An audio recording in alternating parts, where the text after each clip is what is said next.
నేను చేయలేదు అని చెప్తున్నాను. మీరు చేశారు అనట్లేదు, ఇప్పటికీ కూడా ఈ బెట్టింగ్ యాప్స్ ప్రమోట్ చేస్తున్న వాళ్ళకి మీరు ఏం చెప్తారు అంటున్నా. గుమ్మడికాయ దొంగ ఎవరంటే భుజాలు దౌడుకున్నట్టు మీరు ప్రమోట్ చేస్తున్నారని నేను అనట్లేదు కదా. మీరు అటు తిరిగి ఇప్పుడు చూడండి, నేను ఒక జర్నలిస్ట్ తో మాట్లాడేంత సీట్ కూడా నాకు లేదు, కానీ మీరు అటు తిరిగి నన్ను ఏదో ఇరికిచ్చే పాయింట్ లో పెడదాం అనుకుంటా. అంటే నువ్వు ఒక మాట చెప్పి ఏదైనా మాట నేను మళ్ళీ రిటర్న్ అంటే దానికి ఏదో తప్పుదో పట్టిస్తారన్న భయంతో నేను మీతో అట్లా చెప్తున్నా. తప్పుదో పట్టించే ప్రయత్నం మేము చేయట్లేదు, ఉన్నదే మాట్లాడతాం. ఓకే మేడం, అయితే ఒకవేళ మీరు మీరే తప్పుదో పట్టిస్తున్నారు కదా. మీరు చేసిన వీడియో గురించి ఇప్పటికీ కూడా అలాంటి ప్రమోట్ చేసే వాళ్ళకి మీరేం చెప్తారు అని నేను అడిగాను. మీరే నా హెల్త్ ఇష్యూ ఉంది, నేను ఇప్పటికీ ఏం చేయట్లేదు, ఇప్పుడే ఈ వీడియో చేయడం జరిగింది, అది కూడా డిలీట్ చేసేసానని మీరే చెప్తున్నారు. అవును కరెక్ట్. ఇంకా దాంట్లో నేను చెప్పాలనుకుంది మీరు నేను కంప్లీట్ చేయలేదు మేడం. చెప్పేది ఇప్పుడు మన తెలంగాణ అండ్ ఆంధ్రప్రదేశ్ స్టేట్ లో ఇప్పుడు సజ్జనార్ సార్ ఏదైతే యాక్షన్ తీసుకొని వీళ్ళు ఇట్లా ప్రమోట్ చేస్తున్నారు, సో చేయనీయకండి, ఎందుకంటే ఇట్స్ నాట్ సేఫ్ అన్నట్టు చెప్పిండ్రు. కాబట్టి దానికి వెనుకకు తగ్గిన వాళ్ళు చాలా మంది ఉన్నారు, తగ్గని వాళ్ళు చాలా మంది ఉన్నారు.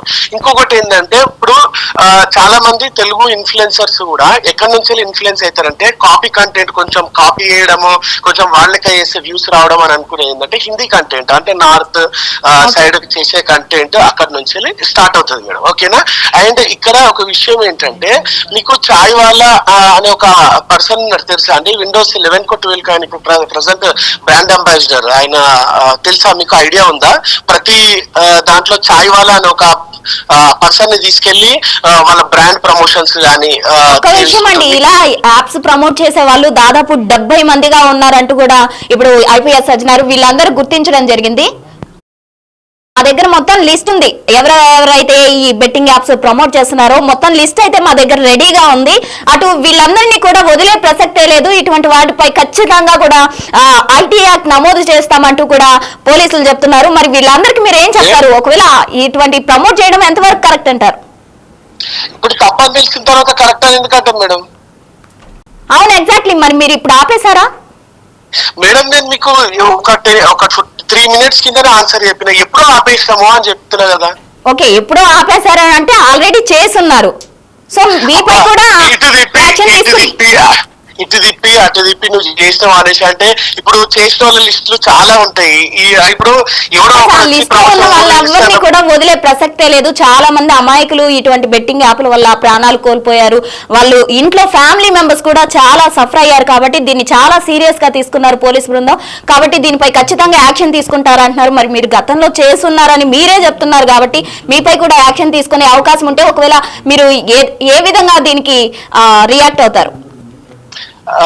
మీకు ఒక సంఘటన గుర్తుండొచ్చు, గట్కేసర్ పిఎస్ పరిధిలో చందు నా ఫ్రెండ్ వ్యక్తి ఒక 20,000 రూపీస్ కట్ట పడేస్తే దానికి రోడ్డు మీద ట్రాఫిక్ జామ్ అయింది. సో నేషనల్ హైవే వైలేషన్ జరిగింది. సో నువ్వు ఒకసారి పిఎస్ కి రావాలంటే మేము ఇమీడియట్ గా నేను చందు గట్కేసర్ పిఎస్ కి అదే రోజు సార్ ఎవరైతే ఫోన్ చేసిండ్రో అదే రోజు అదే పిఎస్ పరిధికి వెళ్ళి అక్కడ ఏమంటారు అక్కడ అంటే దగ్గరికి వెళ్ళడం జరిగింది, రిక్వెస్ట్ చేసుకోవడం జరిగింది. లేదు ఇది రిక్వెస్ట్ చేసి అయ్యేది కాదు, డెఫినెట్లీ నువ్వు ఒకసారి అంటే కేసు అవుతుంది అని చెప్పినప్పటికీ కూడా మేము అక్కడ ఉండి అక్కడ నెక్స్ట్ డే కేసు అయింది. మమ్మల్ని ఆ రోజు నైట్ ఇంటికి పంపించిండ్రు. ఓకేనా. మమ్మల్ని అంటే నేను పక్కన నా మీద కాదు తల్లి, అది చందు గురించి మీ దోస్త్ అని చెప్పారు కదా.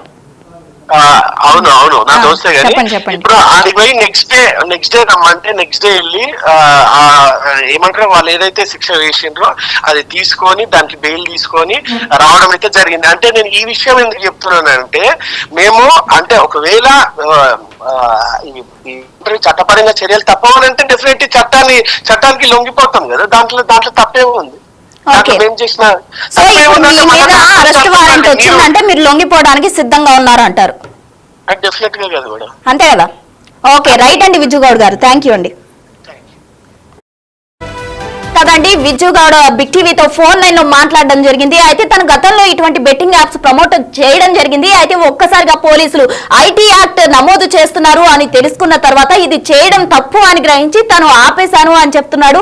మొత్తంగా అయితే విజ్జు గౌడ్ చేసిన వీడియోలను అన్నింటినీ కూడా విజ్జు గౌడ్ డిలీట్ చేయడం జరిగింది. మరోవైపు అటు లోకల్ బాయ్ నానిని ఇప్పటికే పోలీసులు అరెస్ట్ చేయడం జరిగింది. ఇప్పుడు తాజాగా సన్నీ యాదవ్ కి సంబంధించి కూడా పోలీసులు అరెస్ట్ చేసేందుకు కూడా యత్నిస్తున్న పరిస్థితి కనిపిస్తుంది. ఆల్రెడీ అతనిపై కేసులు కూడా నమోదు చేశారు. ఇప్పటికే బెట్టింగ్ యాప్స్ కు సంబంధించి కూడా సజ్జనార్ ఎన్కౌంటర్ సిద్ధం చేసినట్టు తెలుస్తుంది. అయితే ఆన్లైన్ బెట్టింగ్ భూతంపై సీనియర్ ఐపీఎస్ అధికారి తెలంగాణ ఆర్టీసీ ఎండీ సజ్జనార్ అయితే సోషల్ మీడియాలో కల్పిస్తున్న అవగాహనకు పెద్ద ఎత్తున రెస్పాన్స్ వస్తుందని చెప్పుకోవచ్చు. అమాయకుల ప్రాణాలు ఈ బెట్టింగ్ మహమ్మారి తీస్తుంది అంటూ ఆయన చేస్తున్న పోరాటాన్ని చాలా మంది సెలబ్రిటీలు అలాగే ఇన్ఫ్లుయెన్సర్లు